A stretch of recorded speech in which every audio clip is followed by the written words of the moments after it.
Many a hot Indian night, my dear old Lancers and I have whiled away at poker. I've been a bit out of touch with the game lately, however, which may account for the fact that the cards seemed somewhat obstinate. Obstinate? I thought they did everything but push the money toward you. Well, it's keeping it in the family, Jennings, you know, all in the family. A sort of domestic jackpot, you might say. Of course, once the dear children are married, everything I have is yours. And everything you have is mine. You mustn't let your generosity sweep away your reason, sir. Isn't it lovely the way my husband has taken Mr. Jennings? To his heart, I mean, of course. Just like two boys, the way they like to gamble on everything. Tell Miss Carleton, why do you call your husband the Sahib? Sahib? Oh, that's Indian for gentlemen, you know. Such a distinguished man. But what does he do now? He's an economist, part of the Brain Trust, you know. Labor conditions, wages, unemployment. The Sahib doesn't believe in unemployment. He doesn't? He thinks it should all be done away with. How interesting. He says the only way to do away with unemployment is to do away with employment. If nobody worked, there couldn't be any unemployment. And so the Sahib hasn't done a speck of work for years. Passive resistance, you know. Gandhi.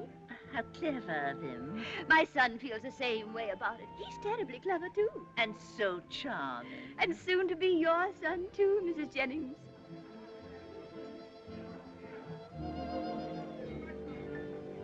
This night, these stars, this purple sea. Why were they planned? With what in view but for a setting of our love? Mercy, Richard, you do think up the prettiest poetry. Honey, you just make me want to cry. Love and tears go hand in hand, Adela. That's life. I was just thinking how romantic our marriage is going to be. We were just made for each other, weren't we, honey? We were, Adela. We are each other's destiny. But I I do not understand why your brother's marrying that girl. She's very ugly and she's very stupid. Oh, he loves her, Duncan. Love is strange. Did you say you have something you want to show me? I did that. Our engagement ring, I sent for it. Oh, isn't that wonderful? I can hardly wait. I hope you weren't too extravagant.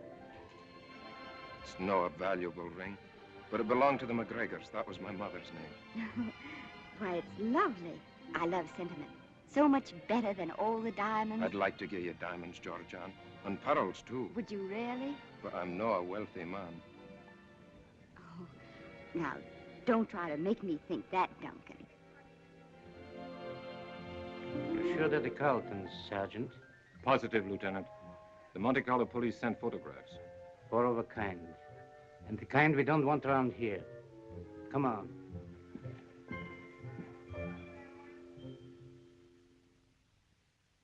I have advised Mr. Jennings not to worry about this check. I'm thunderstruck, sir. Utterly thunderstruck. Did I say thunderstruck? Yes, dear. Tell me, Colonel, you have never been in the Bengal Lancers, have you? My dear sir, when my regiment was quartered in India... In fact, you have never been in India. These reports from Canada of your earlier life. Sweetheart to the Bengal Lancers with the original Toronto cast. If this is some low jest of yours, sir...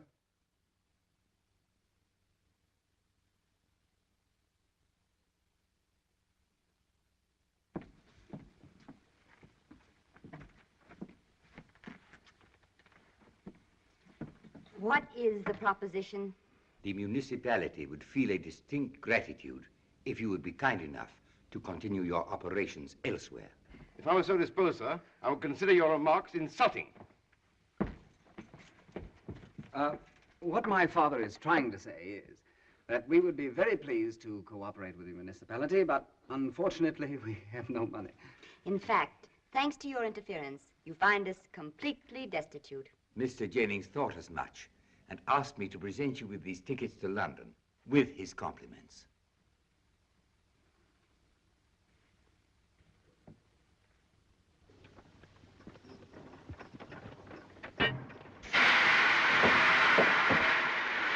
Colonel Anthony Carleton, Bengal Lancers, at your service.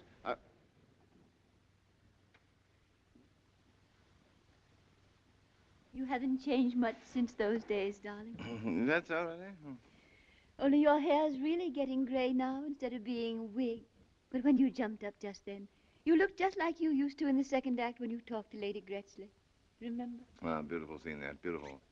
And you, Lady Gretchley, rest assured that I, Colonel Anthony Carleton, will so-and-so, with my life against these villainous natives until my so-and-so, Bengal Lancers arrive. Colonel Anthony Carleton. How we loved that name when we first rehearsed the play that night in Toronto. We've sort of taken the name for granted now. Do you remember how they always cheered at my speech at the end of the second act? So, forward, march. Splendid play. Well, it had its moments, my dear, it had its moments. He's very well known as Algy to the girls of Mandalay. He was a platinum something Algy, so bold, so brave, so gay. He's a favorite Algy, how he made the barmaid sigh. He was a Algy, and a Piccadilly captain with the little glass. Tell me just one thing, please. What have you to sing about? They're getting sentimental. Come on. Let's get out of here.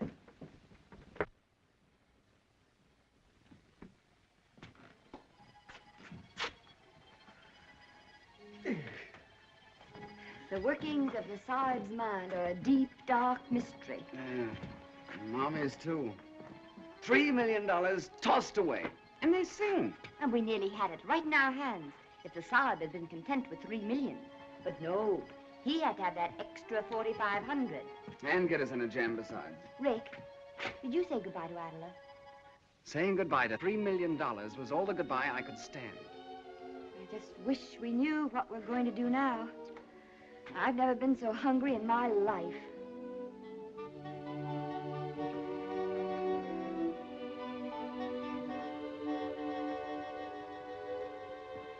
By the way, didn't I see you with a new ring on last night?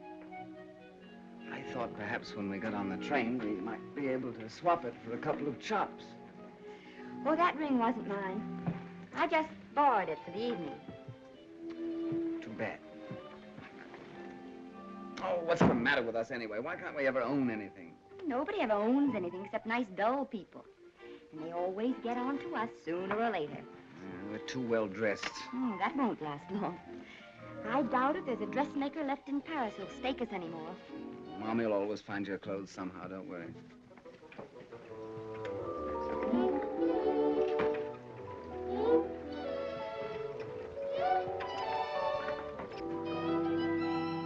Bravo, bravo.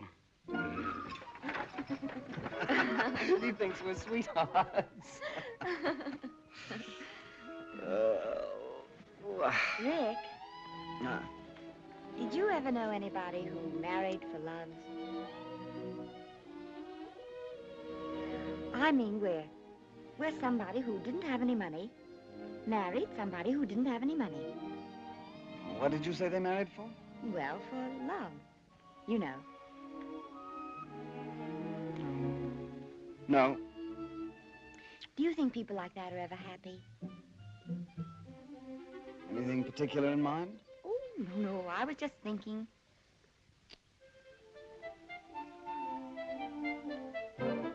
There's Marmy and Sahib. They seem happy enough, and I can't think when they've ever had any money.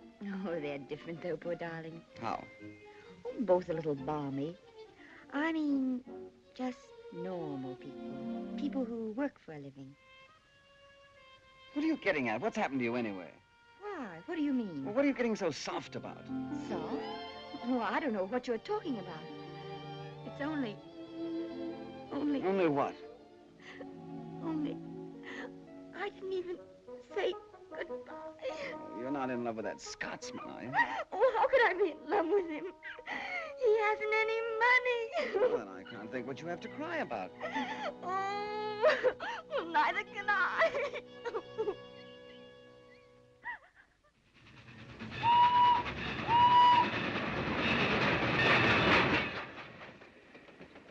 I wonder how long it takes a person to starve to death. Just depends. I've known some to drop off in a fortnight. Who do you think will last longer, Marmy or Sahib? Oh, Marmy. I think the Sahib will. He's more optimistic. Marmy's tougher. Sahib's a better bluffer, though. He'll overplay his hand like he does his cards, and he'll be dead before he knows it.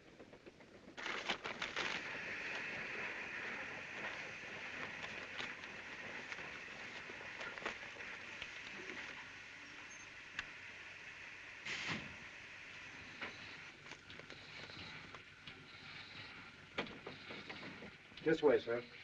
Police. Cheating at cards. Fortune hunters. Bengal lancer. Oh. Oh. Oh! Come here. Why, hello, Duncan. Where did you come from? And don't try to be offhand with me, Georgian. I'm very, very angry. I had to take a flying machine to catch you, and I cannot afford to hire flying machines to chase you about. Well, nobody asked you to chase me about. You're a daft and undependable female. Don't you dare address me that way, Duncan. Stand still and listen to me. We're going to be married to each other. We're not going to be married to each other. I don't care if your father does cheat at cards. I forgive you. You forgive me? Your brother's a worthless fortune hunter. But I forgive you because you're only daft and I can cure you. You can't cure me. I mean, I'm just as worthless as they are. You're not. You're a good girl, Georgian, and you promised to marry me. Yes. And you know why? Why? Because if Richard married Adler, we would have had $3 million and we all could have lived on it. That's why. You're a hysterical woman. I'm not hysterical. I'm just hungry. Oh, I'm very sorry. Come along, I'll get you some dinner. All right, I'll go get Marmy and Sahib and Richard. What? Dine with that family? I wouldn't be seen dead with them. And I wouldn't be seen dead with you, even if I was starving. All right, you don't have to. All right? Well, don't follow me about. Just go away and leave me alone. Aye, once and for all.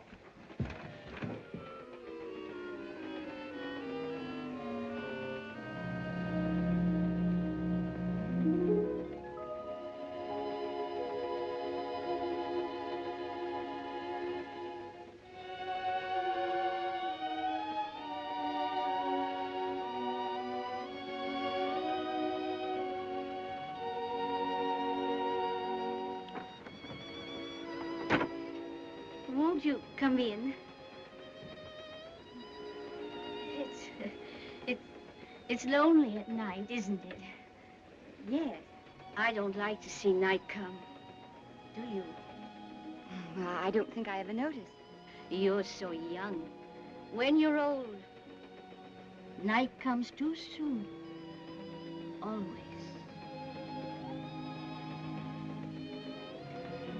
And you seem troubled. It's my mother. Oh. She had to have an operation. Oh, my dear. Tell me. Well, she's so tired and the train's so crowded, there's no room for her to lie down. You see, we're second class. And here I am alone in this whole compartment. Oh, you must bring her here. Could I? Of course. Well, it's all been rather difficult. I mean, with the Sahib, too. That's my father. He can't help much. He was gassed, you know, in the war. Oh, you must bring him, too. Oh, may I really? Of course. That's awfully good of you. Oh, it's good of you to trust me. It's so rarely we have the privilege of helping one another. You try to look hungry, Rick. She may take the hint. You mean to say I don't look hungry? Oh, dear. What kind of an operation did I have? Any kind you like, but don't offer to show the scar. Don't you think Mommy ought to lean on me? It makes me nicer. All right. And you were gassed in the war, you know, Sahib. I imagine I sort of wheezed. Here we are. Now, don't overplay your hands, any of you. Trust me, my dear.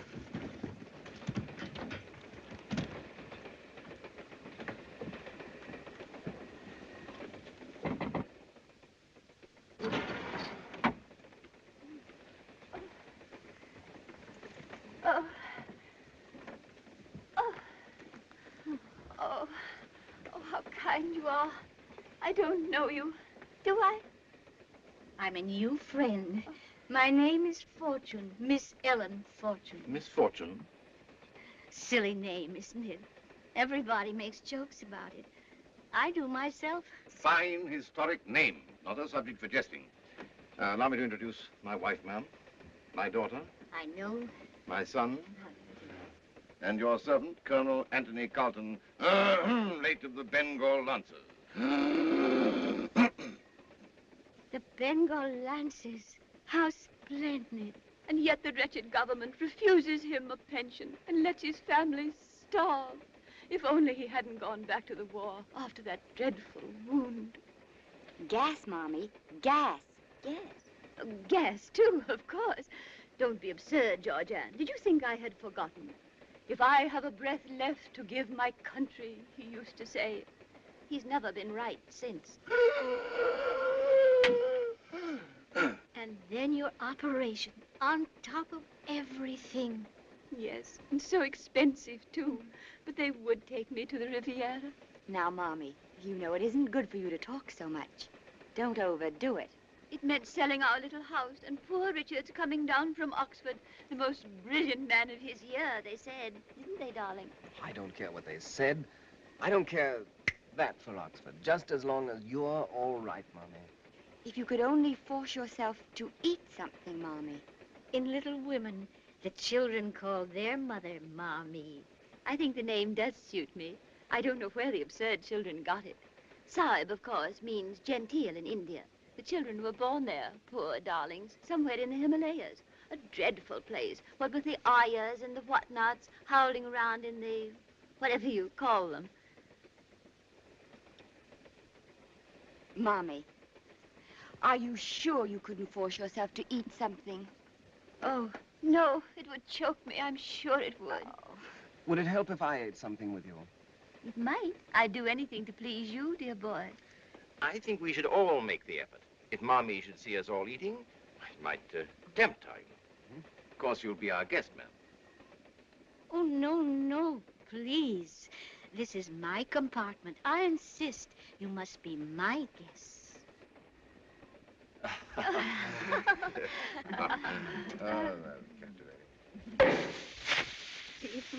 So often I've tried to imagine parties like this when I might be with friends, celebrating with them on birthdays.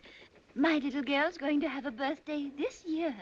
Let's say it's her birthday now, tonight. Just 20-odd years ago today, somewhere in dear old Ireland. If I had thought 20-odd years ago that my little girl would come out in a French railway carriage... You're pretending it's a birthday. If I had pretended 20-odd years ago that my little girl would be born in a French railway carriage... Can I help you, darling? If I had pretended 20-odd years ago that I would give birth to a little French railway carriage, egad, I'd have shot myself. You must forgive the Sahib. He lives in a little world all his own. What fun. You're all so young in heart. Like John Dickey. Won't you have some champagne with us, Miss Fortune? What a shame. Oh, forgive me. I was just thinking of the hundreds of bottles in the big house at home. Just gathering dust. Really, ma'am? Hundreds of bottles? There, I'm not going to think of that lonely old house now. This is the first real party I've ever had. All my life, I've had to live quite simply. And now that I have money enough to do everything I want, I really don't quite know how to start. And you're traveling alone, ma'am? Yes, I'm quite alone.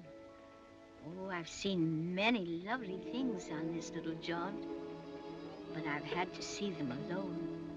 And after all, we see them best, really, through the eyes of those we love.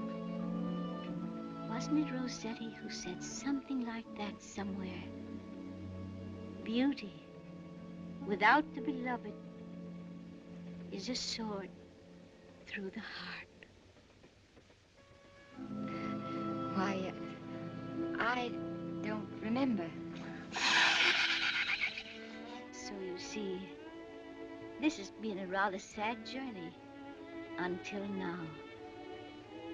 You've made this my happiest day.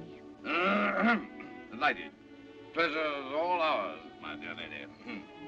I raise my glass for the first time in my life, gladly, to misfortune.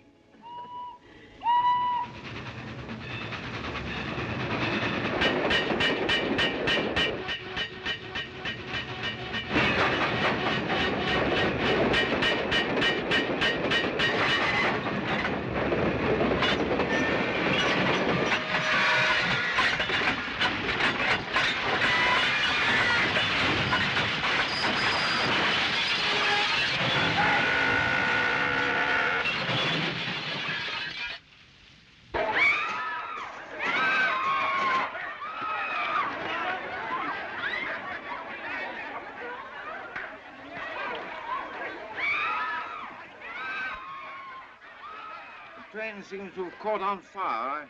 I wouldn't lie around in there too long if I were you. Come on. No. Where is she? She's dead. She isn't dead. Well, I don't think she's even hurt. I thought for a moment. Poor old girl. Come on, let's get her out of here. Can you carry her? Give me a hand.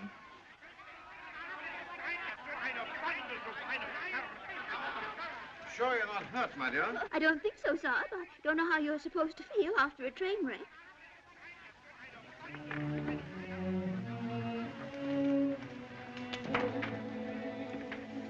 Cold wind. Rather. See if you can find some whiskey for her. Keep her warm until I get back.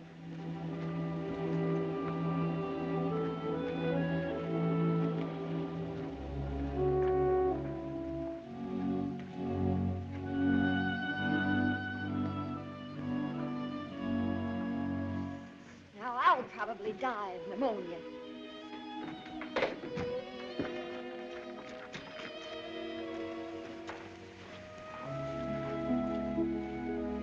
Where have you been? Are you all right? How did you get out?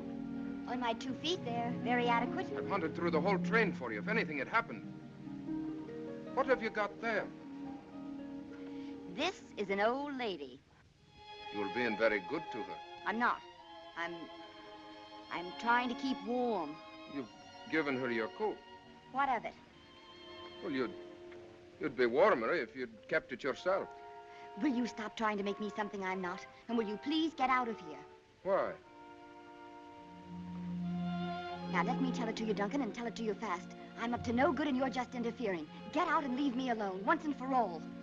Aye, once and for all. The relief train will be here soon. I'm glad you're safe.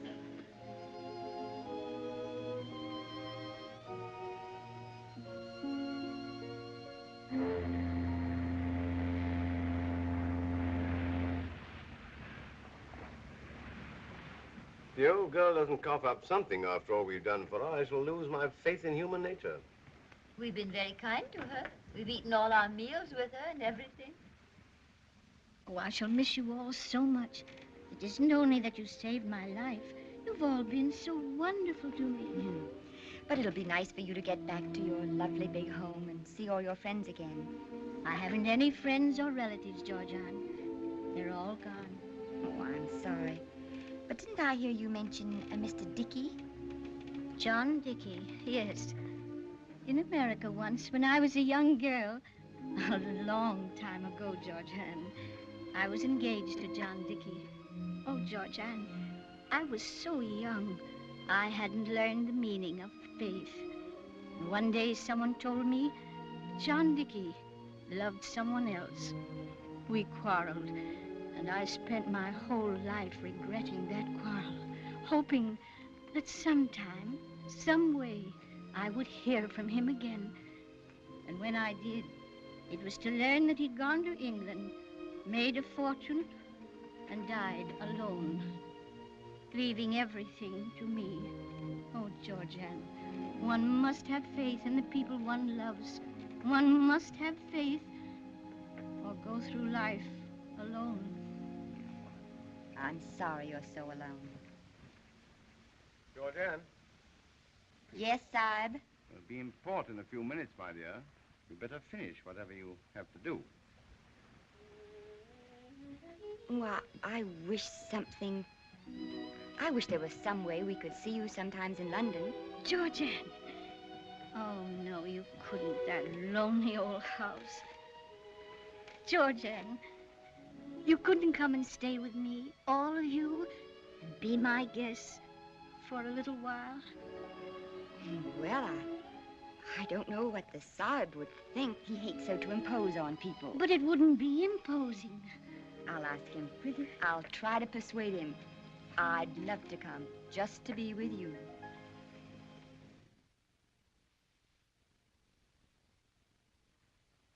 Miss Fortune, it's good to see you.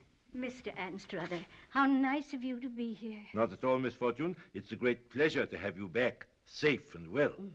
This is Mr. Felix Anstruther, Mr. Dickey's friend and lawyer, and mine. These are my friends, the Carletons. These children saved my life in the wreck. I'm sure I'm most grateful to them for that. And now, they've promised to stay here with me just as long as they can. Really? Here in this house? Miss Fortune seemed lonely, and we thought we might stay with her a few days. That's very considerate of you, I'm sure. Now I'm afraid I must leave for my train. Well. Where are you off to? Paris first. I was thinking I might need a lawyer myself pretty soon to manage my affairs. Perhaps on your return. I shall be very happy, Colonel Carleton, to look into your affairs as soon as I return. Good day, Miss Fortune. I'm very sorry indeed that my business takes me away at this time. I'll see Mr. Anstruther to the door. Perhaps you could have a hand or two of poker when you come back. Bon voyage.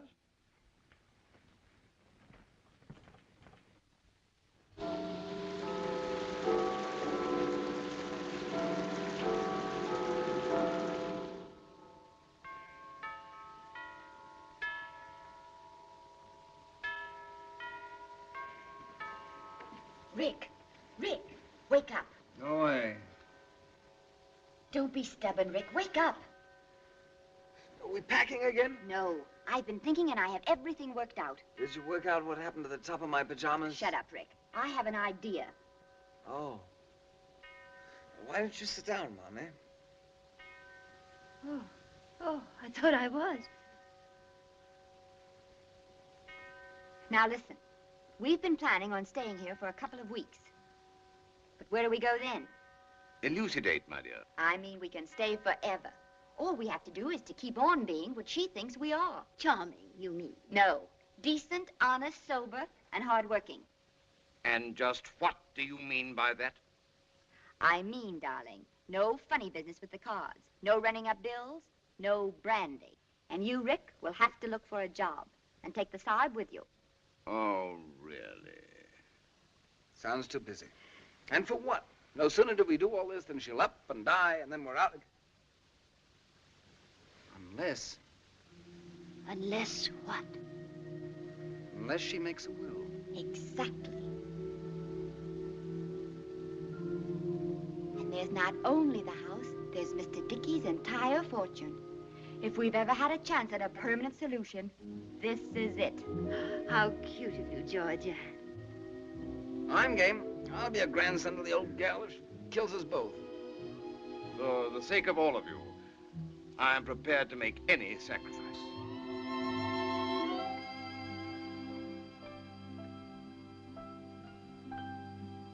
You don't have to worry about me, John. I won't be lonely anymore.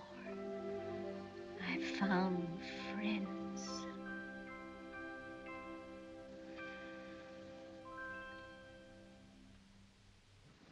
Retired Indian Army officer with no previous business experience seeks important position of trust. Finest social references if desired. Colonel Anthony Carleton, etc., etc. Oh, I say, supposing some blighter should answer this. Sahib, what a ghastly idea. I know.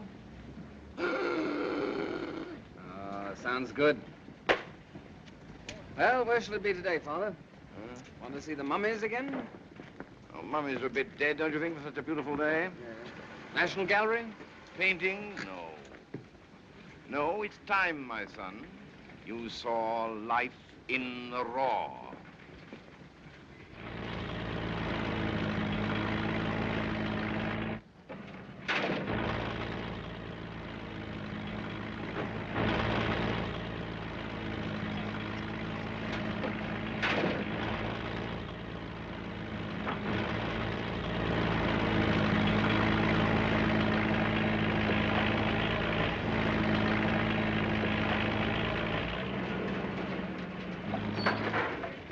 Interesting phenomenon, that. What? That mechano set. The what? Well, that thingamabob. Oh, yeah. There it goes again.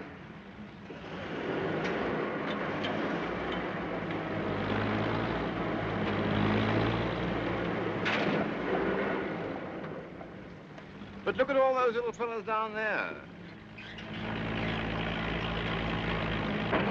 On my soul, I don't see what pleasure they get out of it. Still, that little fellow over there looks rather sincere. You think so? Mm. He picks up a sack from that pile, carries it over and puts it on that pile. And he goes back for another. Well, he must get some enjoyment out of it. But on the other hand, I don't see what he's after in life. I don't see his reasoning. No reasoning involved, my boy. Instinct, biology. Something tells him to carry the little sacks back and forth, and so he has to do it. I see what you mean. Interesting problem, isn't it? Capital, labor, classes, masses, no jobs, no leadership. Huh. I wish I were younger, my boy. Lunch. High time, too. A hard morning.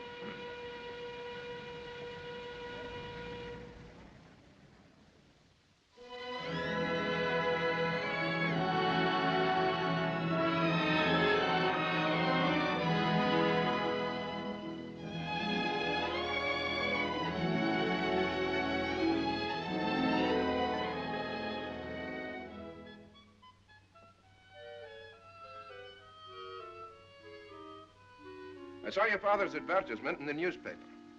Oh, of course. I do not understand it. Why, it's perfectly clear, isn't it? When your father advertises for a position, it is not clear, Georgian. In fact, it is very, very suspicious. I do not like the look of it. Why not? The Sahib wants a position, and What are you doing in this house anyway? Miss Fortune was grateful to us for helping her in the wreck. So she invited us to stay with her. She's lonely. She must also be very rich. And now I think you'd better go. I'm terribly busy and... You're also terribly fidgety, Georgian. Fidgety? What a silly idea. And now you're toozling your hair. I'm not toozling my hair. And now you're losing your temper, Georgian. Told you I'm simply busy, and I wish you'd please go. I will as soon as you tell me why your father advertised for a position. Because he wants one. He's out all day looking for one, every day. He's very well known in Algiers, the love of Mandalay. He's the captain of London's Algiers. Is that you, Sahib? Yes, my dear. Did you have a successful day, darling? Very successful, yes. Enjoyed the digging very much. Richard couldn't tear himself away. You remember Mr. McCrae. Well, upon my soul. Delighted to see you again, my boy. What did you say the name was? McCrae, Duncan McCrae. Oh, yes. I understand you have been looking for a position, sir. You've been looking all over London, haven't you, Sahib? I'm not ashamed to admit it. Not a stone unturned. Ready to accept anything. Anything. Forget dignity and all that, you know. Soldiers trained to take the bad with the good, and vice versa. Perhaps I can be of service, then. Yes. I have found you an excellent position, sir. I beg your pardon? You see, I happened to run across your advertisement. Indeed. But that's wonderful, isn't it, Sahib? What is the position? It's with a motor company run by friends of mine. They need salesmen. Your father seems to have all the necessary qualifications. No previous business experience, finest social references. Oh, I think that's splendid, Duncan. Just one moment. I can't tell you how we appreciate it. Just a minute, dear. And now poor Sahib won't have to keep Oh! doing... Very friendly of you, my boy, very. But I'm afraid my capacities are entirely unsuited. Oh, Sahib, you know you have capacities for anything. In that case, sir, if you will report at the Wombat sales room at 9 o'clock in the morning. Good afternoon, sir. Good afternoon.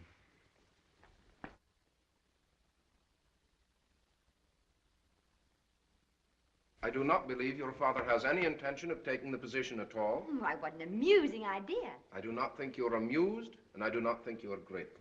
But if you really want to know what I think, Duncan, I think now that you know where we live, it would be very nice if you'd stay away from here altogether.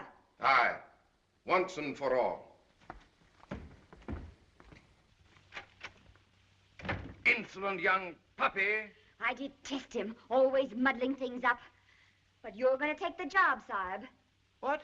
Georgian, you promised me that under no circumstances would I have to go to work. Sorry, darling. But now we have to prove we're on the level to everyone. And stop toozling your hair! Trapped, by gad.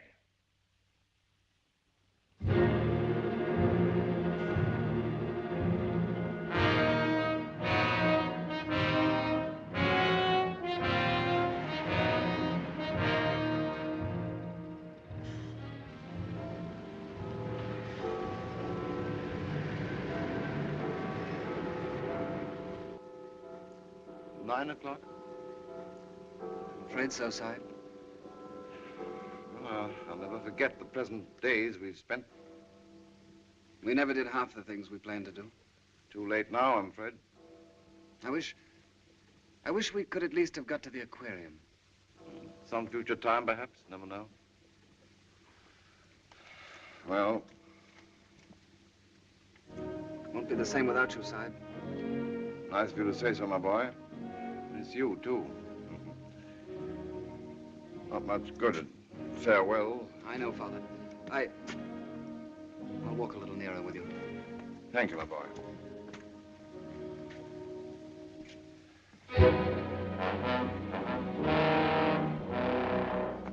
Goodbye, my boy. Goodbye, Father. Don't be too lonely. I'll try. Well, better go in.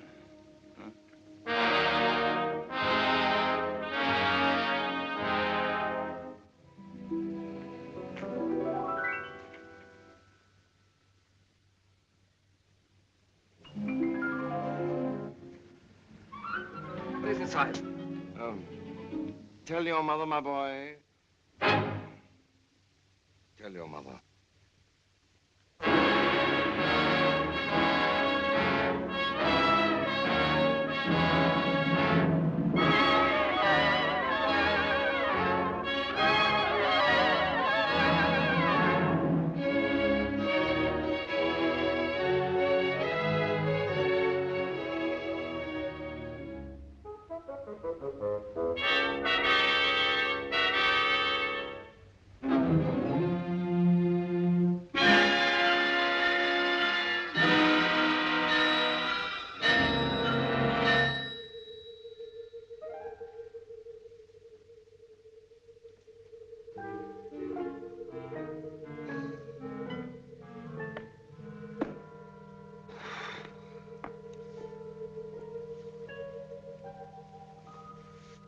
you sure you're quite comfortable?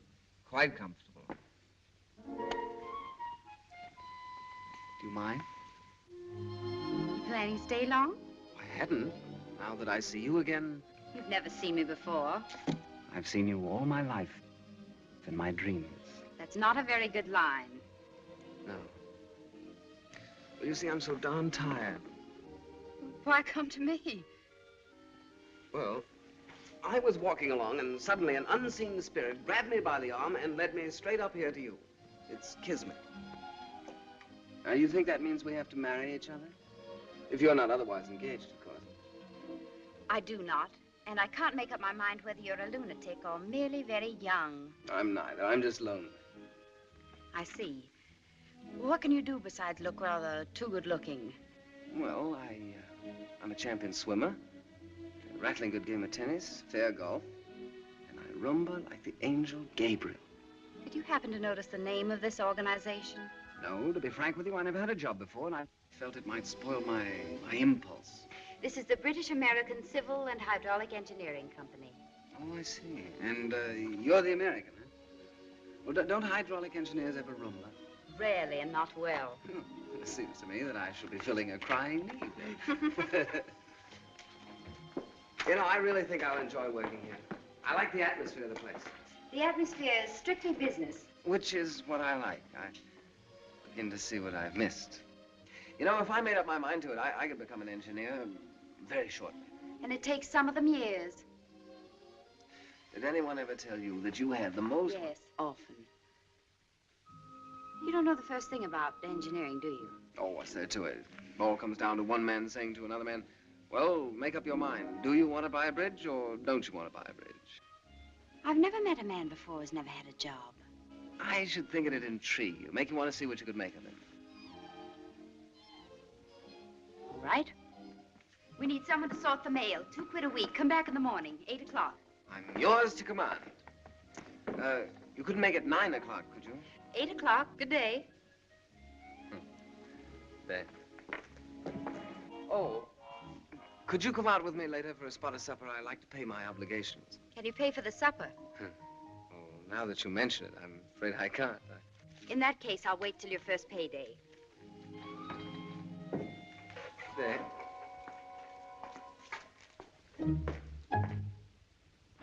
She pretty? Come see, come ça. Is she intelligent? She typewrites well. Is she fun? She's a business gal. There must be something about her for you to take her out. There is. She's my boss. And it's a very sound policy, my child, to keep in the good graces of one's boss. Has she a lot of money? I've no idea. I rather think not. Guess whom I ran into today? I couldn't possibly imagine. Who? Adela Jennings. Adela? She's just arrived in town and wants you to have tea with her. Where's she stopping? The Ritz? Oh, I must ring her up sometime. Might be a good idea. Perhaps her daddy's not in town. Well, even if he isn't, we're pretty well set now without her. We're not set at all. Certainly we are. The old lady's more in love with us every day. And she's not getting any younger, you know. I haven't heard any talk of a will yet. Fact is, I don't think we'll have to wait for a will. She's bound to come through with something soon. She hasn't, though. The aged are slow, my child, just as the young are foolish and impatient. We can count on her, and so we don't need any more Adlers in our lives. Either of us. Do you really believe that, Rick? I do, my child. Does this tie look all right? Oh, that's better.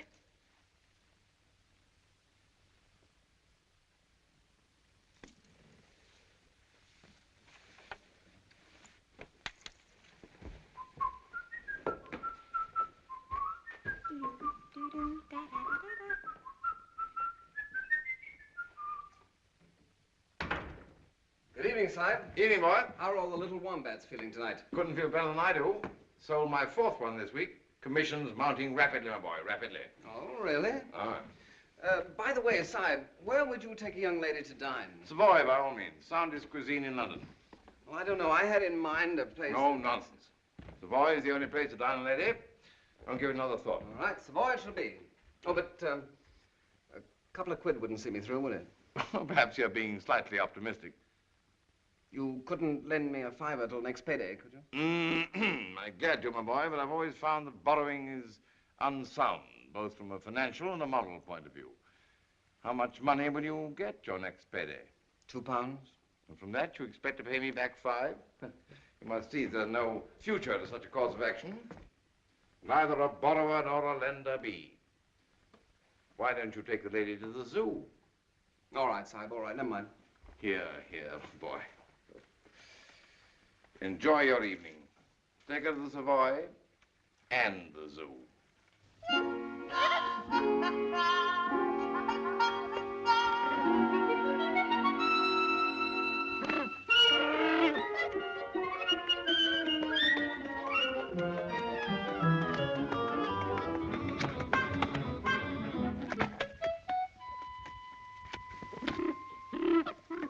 Oscar, I'd like to present Miss Leslie Saunders, my boss.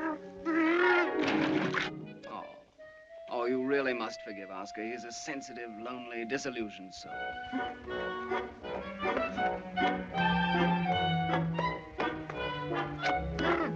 You seem to have a strong sympathy for Oscar. You don't happen to feel anything in common with him. There might be a few similarities. He's very well dressed. Thank you. Quite amusing. Thank you. And I'm afraid utterly worthless. Not your sort. I rather doubt it. Although I wonder if you have any idea what sort I really am. Of course I have. Sane, practical. That's right. Ambitious, hardworking. That's right. Utterly moral. Utterly. Straight from the shoulder. Straight as a rivet. Well, in that case, I should think you'd greatly admire me if I skipped all the approach work and just kissed you without any preliminaries. I should not only admire you, I should respect you. Well, there's something to be said for your philosophy.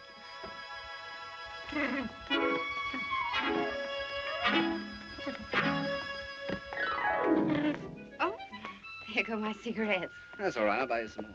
I'm indebted to Oscar. Light on man?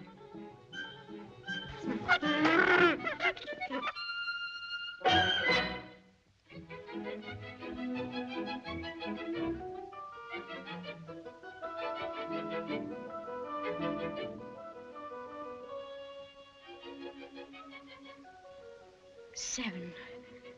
No trump. Well, I pass. I pass. Me too.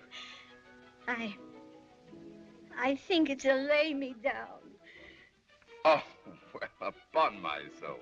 What an amazing pupil. What card sense, eh? Another grand slam. You must be the kind of person one is warned against on ships. On ships. Marmy means people who play cards dishonestly. Have you ever known any such people? I'm glad to say that I've never had the bad fortune to encounter any of those miserable scoundrels. I should think they must be most unhappy. Unhappy, ma'am? Don't you think so? It seems to me they must always be outside of everything. They must be so lonely, so friendless. Very possible, ma'am. Very possible. It's way past your bedtime, Miss Fortune. Oh. Another beautiful evening. Good night, my dear. Good night, Miss Ellen.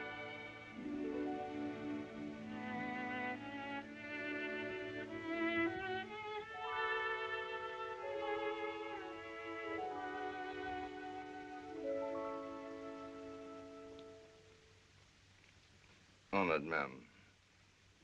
Honored. May God bless you.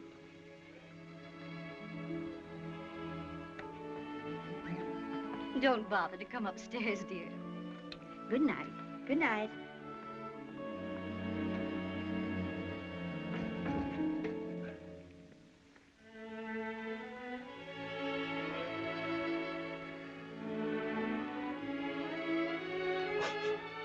Darling, is your old sinus trouble coming on again? Sinus? No, my dear, no.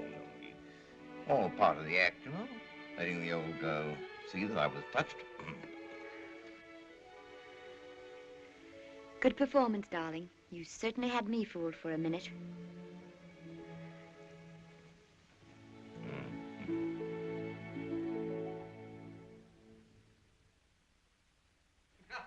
Mind your feet in the steel, Mom. You take the high road and I'll take the low road. And I'll be in Scotland before everyone in the house. For me and my true love will Idiot. It's all right, old pal. I take care of myself very nicely, old pal. I brought my old pal home with me, Georgiana. Yes, I know. We're all palsy-walsies. Now sit down before I knock you I have down. to undress myself, take off my shoesy-woozies. I'll help you. You've helped him enough. That's right. Take off my own shoesy-woozies. It's very considerate of you, Rick. Yeah. First my shoesy-woozy, then my socksy-wocksy, then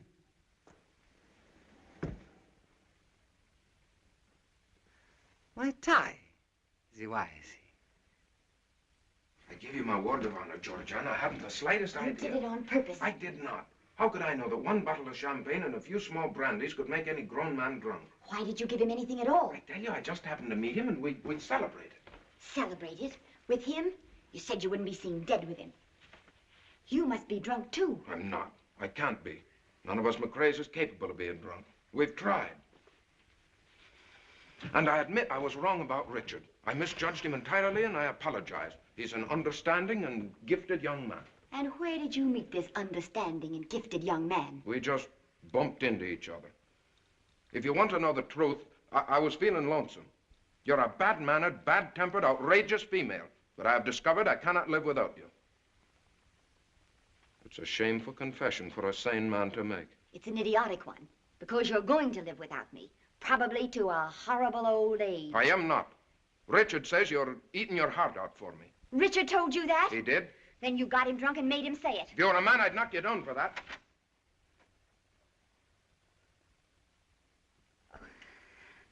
Oh, I'm dreadfully sorry. We must have awakened you. Poor Richard has been taken ill, and this Mr. McRae was kind enough to bring him home. How do you do, Mr. McRae? How do you do? That's not the exact truth, Miss Fortune. Poor Richard is extremely drunk, and it is my fault. And now if you've said everything you want to say, you might have the decency to go. Listen, Georgiana, don't quarrel with me. I may have to go away. There's a chance I may leave for India. Is it only a chance or a hope? Oh, my dear, my dear. I trust you will accept my apology, Miss Fortune, if I have disturbed you. You haven't disturbed me, Mr. McRae. If you have the slightest consideration for anyone, you'll go away and stay away. Aye, once and for all.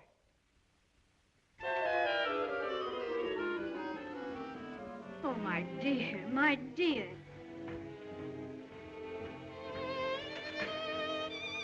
Young people are so foolish. They don't know that love never comes twice.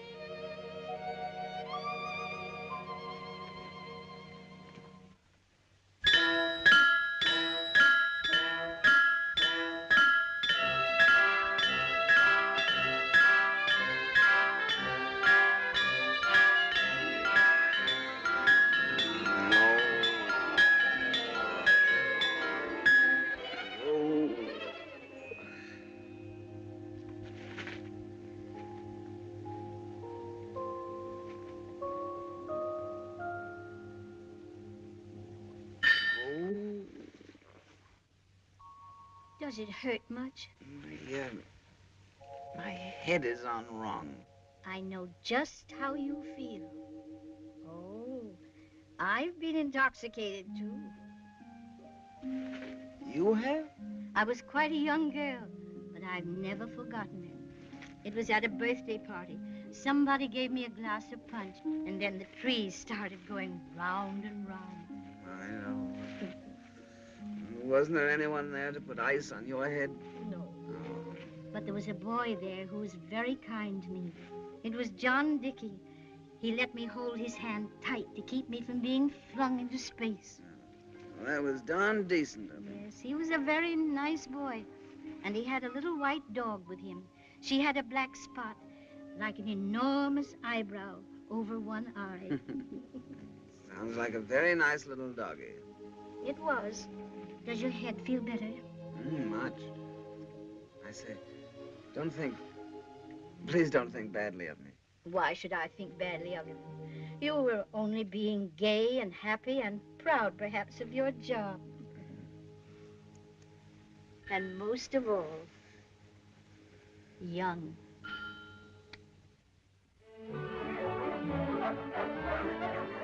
Here you are, sir. I'm very sorry, my boy, but you won't do either. Goodbye. Well, how's a bloke going to know what you want if you don't tell him what you want? Now, you just trot out some more. I'll know it when I see it. I wish people would make their minds up.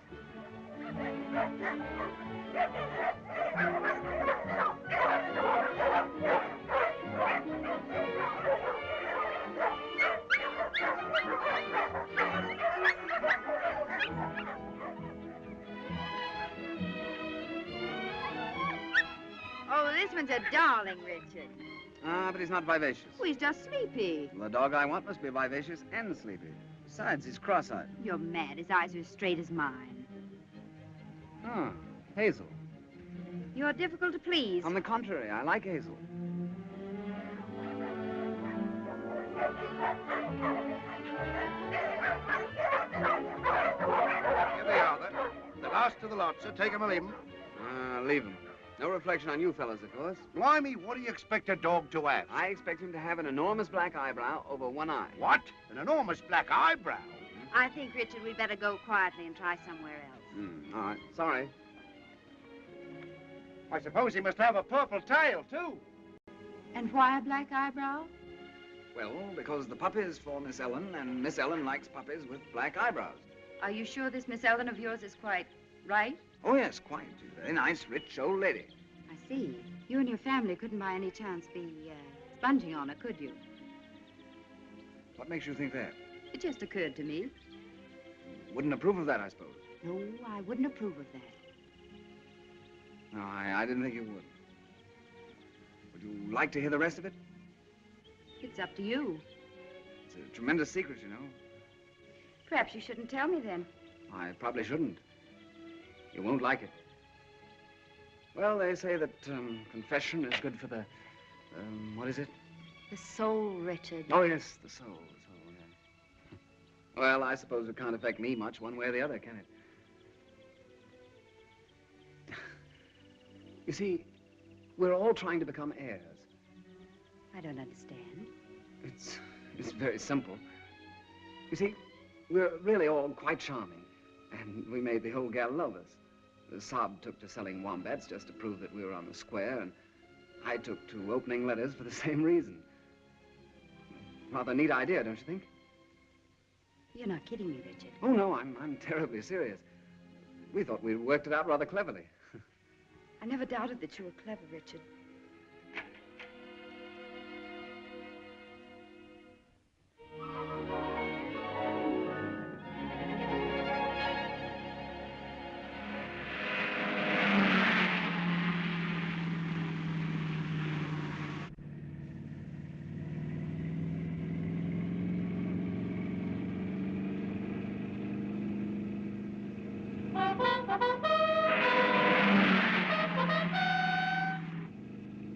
Just getting her warmed up, ma'am. Oh, why didn't Miss Georgianne come? This would have cheered her up so. Now, do you want to see what a wombat will really do, ma'am? Yes, yes.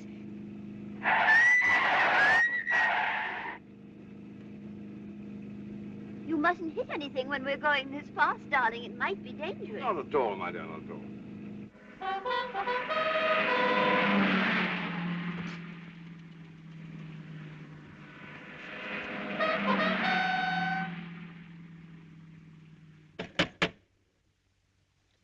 I'm afraid I have won again, Miss Georgianne. You have to have a scientific mind. Mr. Dickey didn't have a scientific mind either. Now, who can that be sticking his nose in?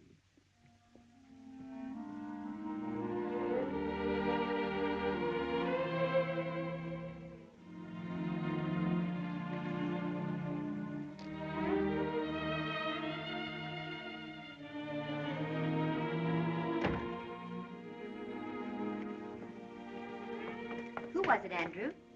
Oh, it was only that young Mr. McRae. Mr. McRae? Yes. Why didn't you let me know? He was calling on Miss Fortune. Oh. I told him you were in, but he said he only wanted to see Miss Fortune. Thank you, Andrew. Would you care for another game, Miss Georgianne? Not just now. Thank you, Andrew.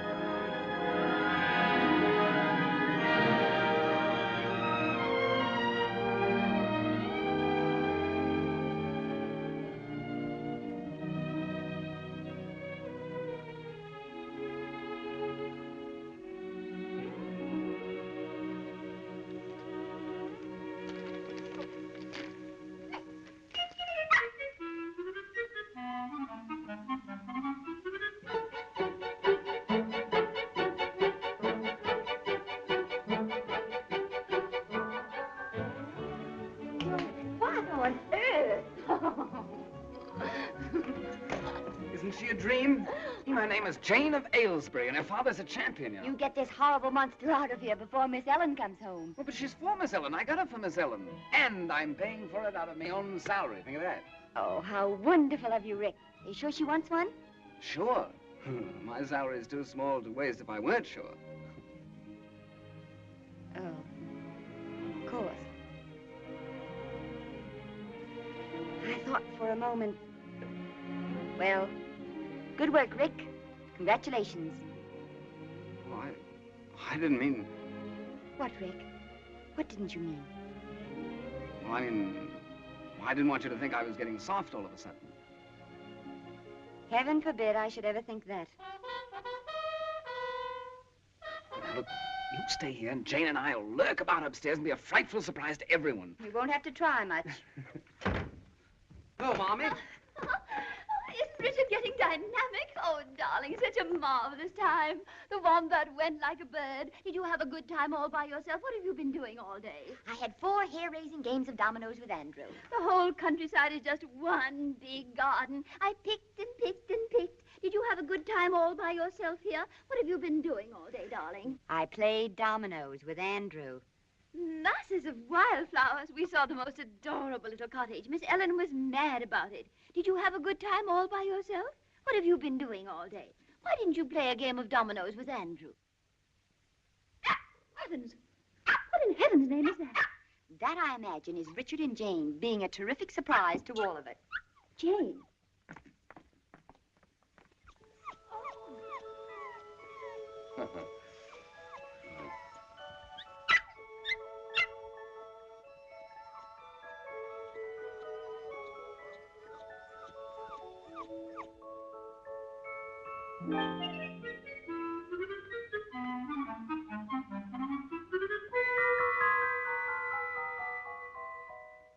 It can't be very amusing for a young girl to be spending so much time with such an old lady. But, oh, my dear, I'm frightened. Frightened, Miss Ellen? Now that you're all doing so well, I'm frightened you'll want to go away and make a home of your own. Would you rather we didn't go? Oh, my dear, if I only knew you'd be with me when... I'd never be afraid again. We'll stay with you as long as you want us.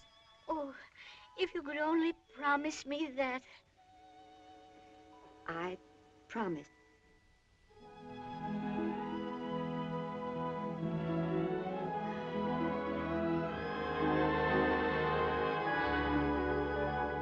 Did you get the old lady to bed, darling? Yes. She made me promise that we'd never leave her. Sometimes, Georgianne, I don't know where you get all your cleverness. Certainly not from me. I guess the Sahib has more brains than I ever realized. I don't know that we've been so clever, though, Marmy. We haven't been getting on very far with the will. I'm beginning to think perhaps we should give up the whole idea. Georgianne! Well, I just mean, well, We might get along better if we thought up some other plan. But this is a lovely plan, and we're getting along beautifully. Poor darling, you're discouraged. You've worked so hard on it. But it'll come through. We'll get the old lady yet. All right, Marmy. Forgive me. Forgive her? Now, what does she think she did?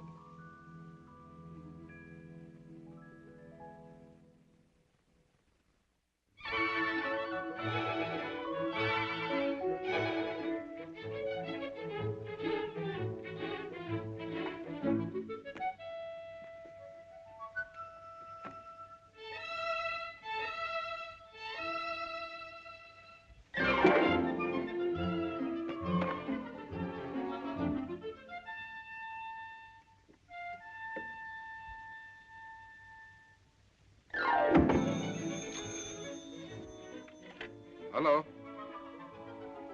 How do you do, Miss Fortune? My boat sails on Monday. Saturday night? Well, that's very kind of you, but well, I seldom go to parties nowadays. Well, if you're sure Georgiana will be unpleasantly surprised, I promise to stay away from her once and for all. Well, since you're certain, I'll be glad to come. And it's very, very kind of you to ask me. Good day, Miss Fortune.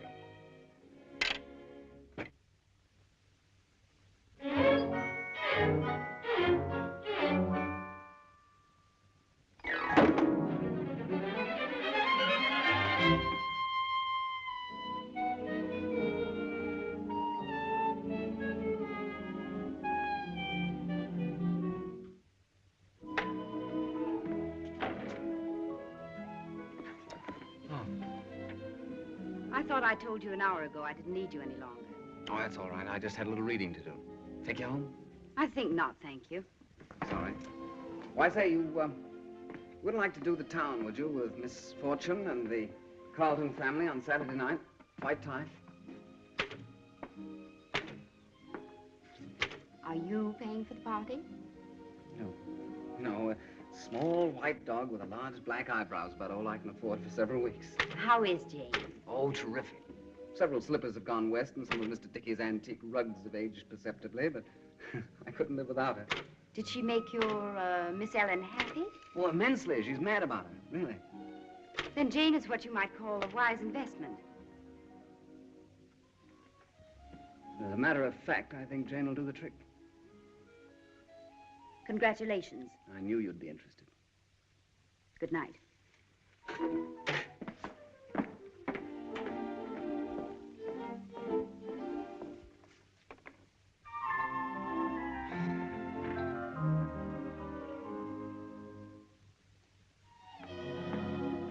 If you'll pardon my curiosity, what are you reading? Oh, this? Just something I picked up. I'm trying to find out why grown men waste their time being engineers. When they can be heirs? Exactly. By the way, the boss said the suggestions you made for the new building were not half bad for an amateur. Did he? Not really? Of course, that doesn't mean anything to you. Oh. It's always nice to make an impression on the boss. Mm-hmm. Well, good night. I suppose you think I couldn't be an engineer if I wanted to. Well, there wouldn't be any point to it, would there? You'll be able to buy and sell engineers one day. Yes, I suppose you're right. On second thought, I think I will go to the party with you Saturday, if the invitation's still open. Still open? Oh, it's you or no one. I have an idea about you, but it still needs just a little more work. Good night. Good night. This type of motor uses a delayed combustion design or method. And that means exactly, Well, putting it quite simply, sir, that means that the cylinder head is recessed to receive the patented shaped piston, which closes off the valve area from the combustion chamber. Yes, yes. If I were to say that the wombat is the last word in mechanical perfection, I should be withholding the full truth. The wombat is above mechanical perfection. Wombat is ahead of its time. As far ahead of its time as was, well, Socrates of his. Yeah. It's a pretty thing, isn't it? Yeah. Yes. Oh, yeah. Well, Colonel Carleton, I believe in you, and I'd like to put in my order for 3 of them. One for myself, and one for my wife, and one for my, I understand perfectly, sir. I shall deliver the 3rd one to you personally at your club. Oh, that's fine, Colonel. Fine. Thank you. Thank you, sir. Colonel Carleton. Yes, Mr. Hutchins? I would like to have a word with you. Always a pleasure and a privilege to chat with the managing director of our company, Mr. Hutchins. Colonel Carleton, I have always made it my custom to know the men who represent the Wombat, to look into their past records. Past records, sir? Records aren't always quite fair and all that. On the contrary, Colonel, I think your record does you full justice. All I can say, sir, is that since I've been with the Wombat, I've done my best. Sometimes an executive's position involves unpleasant duties. Yes, I quite understand, sir. On the other hand, sometimes those duties are a distinct pleasure. This is one of those pleasurable occasions. The board has decided that a man of your obvious talent is wasted as a mere salesman. We are very anxious that you should become our London sales manager. Take charge of this entire branch. I trust that'll be agreeable to you. Oh, well, of course... A suitable adjustment to recompense, of course. Well, I've no doubt we can come to terms with Hutchins. Oh, and by the way, some of the members of the board are very anxious to meet you. Oh, naturally, naturally. I'm giving a little dinner party at my house on Saturday night. I hope you can be there. Be delighted. Oh, I'm afraid not Saturday night, no. An old friend of mine has been very kind to me, giving a little party that night, and I wouldn't like to disappoint her. However, any other night, Monday, Tuesday, Wednesday, Thursday... Yes. Some other time. Good night. Good night. Oh, by the way, may I suggest that you take things a bit easier? Oh, we can't afford to lose you, you know. Oh, indeed, no, sir.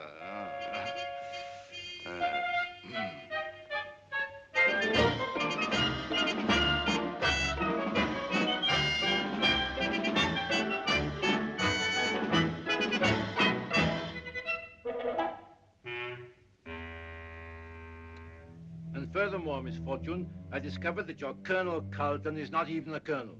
He's nothing but a common adventurer and a card sharper. He and his family are well known on the continent as fortune hunters. They were last heard of when the son nearly took in a wealthy young American girl. They were asked to leave. How sad. Sad? That such fine people should be reduced to such an existence. How cruel life must have been to them.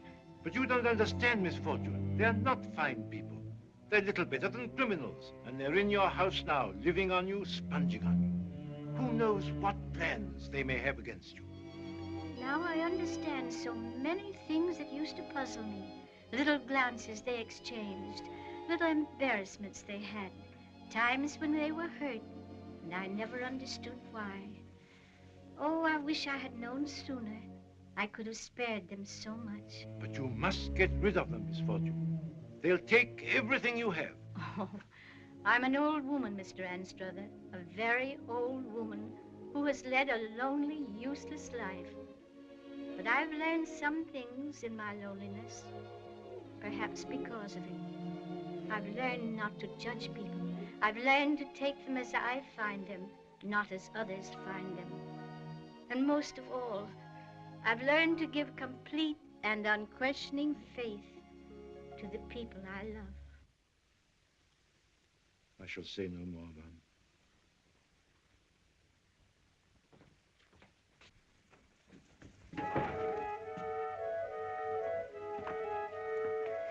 Well, how do you do, Mr. Anstruther? How do you do? Did you have a pleasant trip? Very pleasant and very interesting. Good evening, Miss Carleton.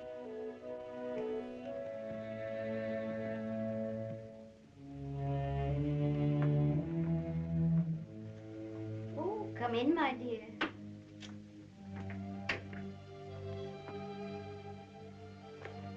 I just saw Mr. Anstruther. I didn't know he was back from his trip. Oh, yes. Sit down, won't you, dear? I've just had a long talk with Mr. Anstruther. I've realized for some time how much I've been imposing upon you and your family. Why, not at all.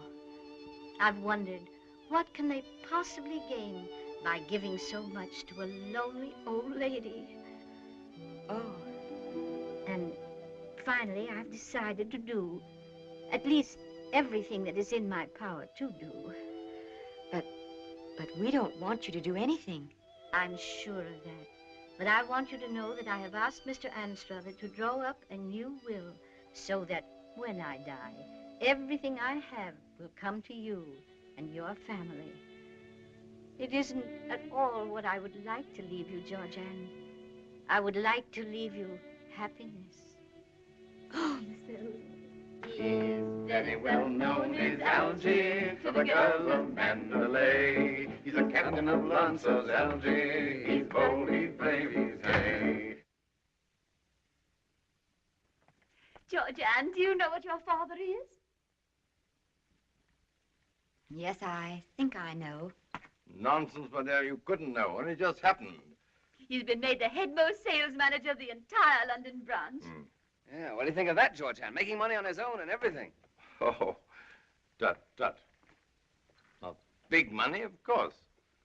But an impressive step, if I do say so myself. Of course it is. It's just what we need to convince the old lady. Just think how pleased she'll be. She'll think we're all wonderful. She'll think we're wonderful, all right. She does now. In fact, you don't even have to go on with it, Sahib. We've won. Whatever do you mean? She's decided on her will. We're to get the money. She's going to leave us everything she has. How too marvelous. Aren't you going to compliment Georgianne, Sahib? She did most of it. Oh, so she did, my dear. Very good. Excellent work. Wonderful. Now we're all set. Yes, we're set at last. And now, let's plan our party. It can be a celebration now. We'll have a wonderful time.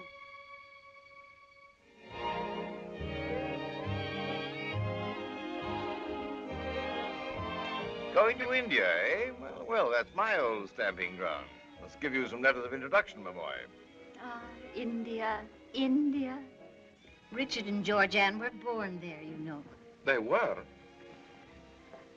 Yes, poor dears, they were born there. Such an awful place. I've never been there myself, but they've told me about it.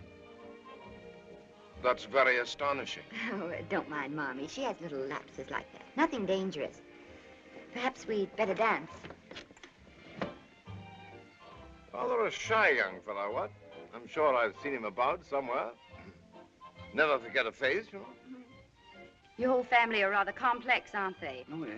Well, take me, for example. I'm probably the most complex character I know. Really? Really? Richard. Huh? Why did you ask the boss yesterday to recommend a night school in engineering? Oh, that? Oh. I just did that to impress him. Clever of me, what? But why did you want to impress him? You're going to give up your job as soon as you get Miss Fortune's money, aren't you? Oh, I hadn't thought about that. You won't need a job. No, but... Is your father going to give up his job? Sahib give up his wombats. He's sales manager in the place. Well, if your father's going to continue toiling among the wombats and you're going to spend your young life in an engineering office, well, it just doesn't make sense, does it? With a will and all that. Doesn't it? Well, it doesn't to me. It looks like a slight contradiction. Well, it does rather, come to think of it, doesn't it? What do you suppose is wrong? You. You aren't hard-boiled enough for an heir, and you might as well face it. You think so? I wonder. Come on, Richard, let's dance.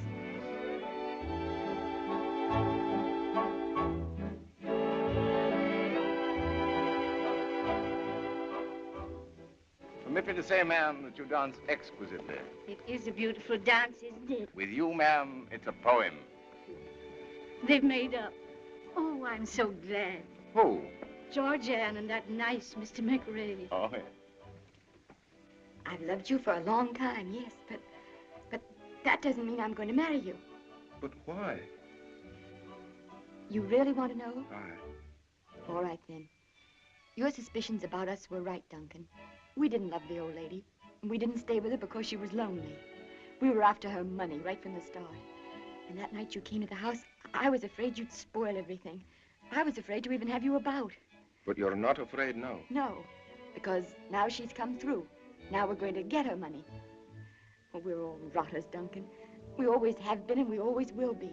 We're parasites. We cheat at cards and we lie about ourselves. And the only time we behave like decent people is when it pays. Such a long speech, darling, and I don't believe a word of it.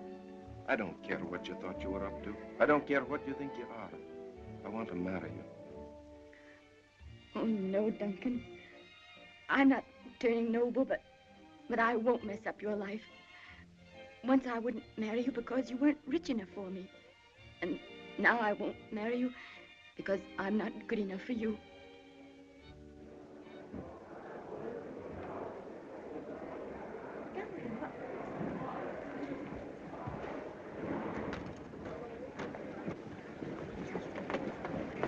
What happened? She's fainted. Those must keep calm, you know. Old lady's liable to this sort of thing.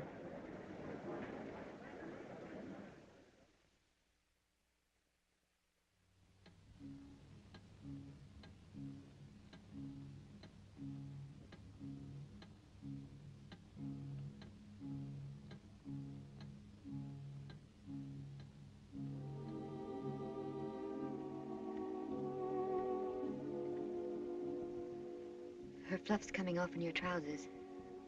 They say if you hold a puppy by the tail, its eyes will drop out. That's guinea pigs.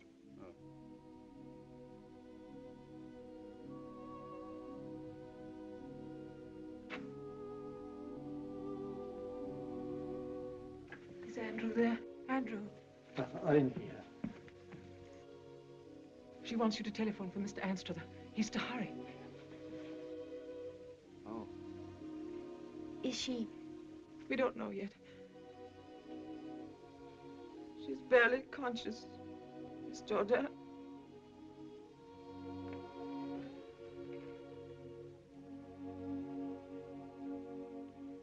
She sent for Anstruther.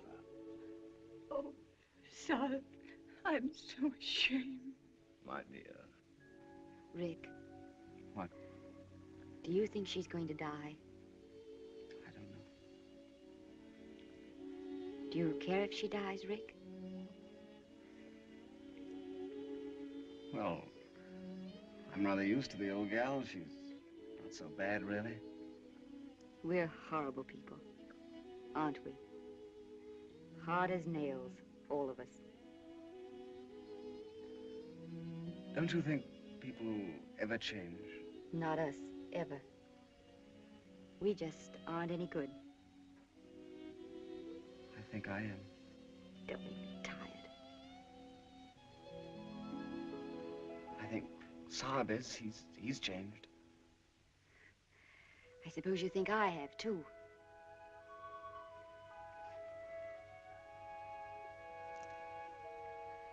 I'm about as much changed as Marmy is.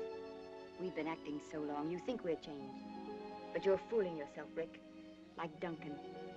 You wait and see. We'll be back to normal.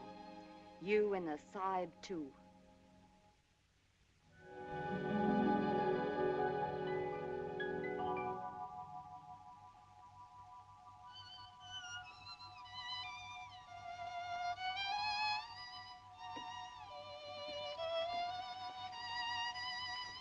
Wish her luck, little Jane.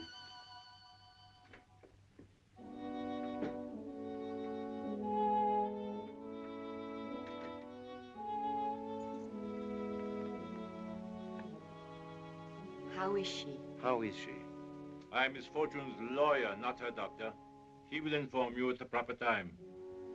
Since I am her lawyer, however, there is a little matter that may perhaps interest you.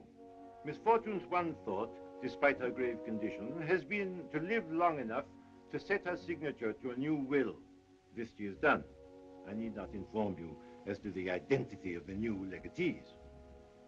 I might add, however, that if certain circumstances had been different, I should have advised Miss Fortune most strongly in favor of a more impersonal charity. As it is, it makes little difference. What are you trying to tell us? In the past few years, there has been a steady depreciation in the value of Miss Fortune's holdings. I did not wish to worry Miss Fortune in her late years by telling her this, because I thought that things might be managed for her alone. If Miss Fortune dies, taking debt and taxes into account, the estate will be practically penniless. I trust you will find it possible to forgive her. Why should we forgive her, Mr. Anstruther? That's a strange thing you're asking of us. And pray, what is there to forgive? Wasn't she good to us? As to the money, we don't want it. We don't even need it. Absolutely not. We're perfectly able to stand on our own feet. Indeed. Then perhaps I might add that if Miss Fortune lives, I doubt that I shall be able even to save this house for her. If Miss Fortune lives, Mr. Anstruther, you may rest assured there will be a home for her always. She will not need this house.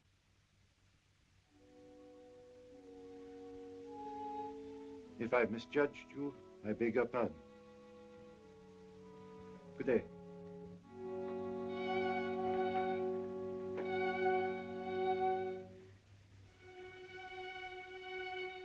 Oh, Marmy, you do love her.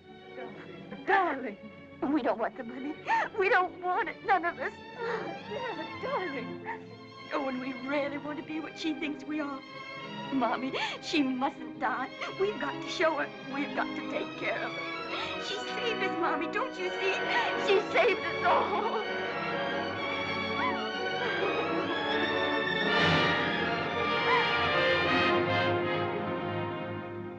You may come in now. Miss Fortune wants to see you. She seems to be very much stronger.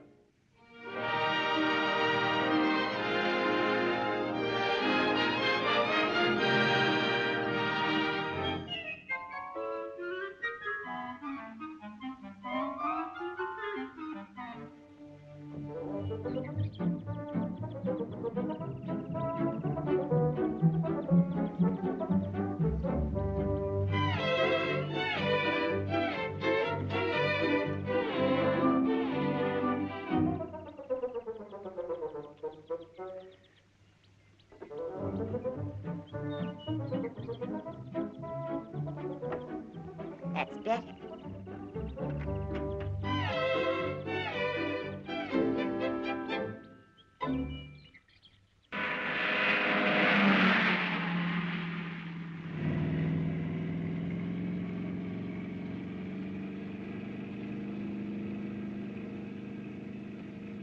When we get around that bend, I'll show you what the wombat can really do. Indeed.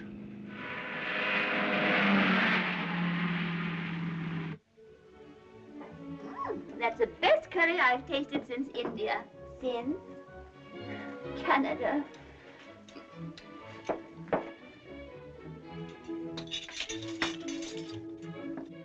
You know, Mrs. McCrae, I wonder if we ought to go to India. Will you please stop talking about India? Once and for all. This day, this sun, this purple veil. Why were they planned? With what in view but for the setting of our love? Such lovely lines, Richard. But such old ones to use on your own wife.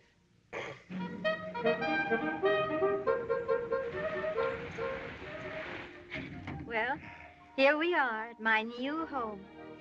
Hasn't this been a wonderful drive? Yes, indeed. And I firmly agree with the words of Abraham Lincoln, that great American, of British extraction, of course, who said, you can fool some of the people all of the time, and all of the people some of the time, but you can't fool all of the people all of the time. I give you Mr. Lincoln. Ah, yes, thank you.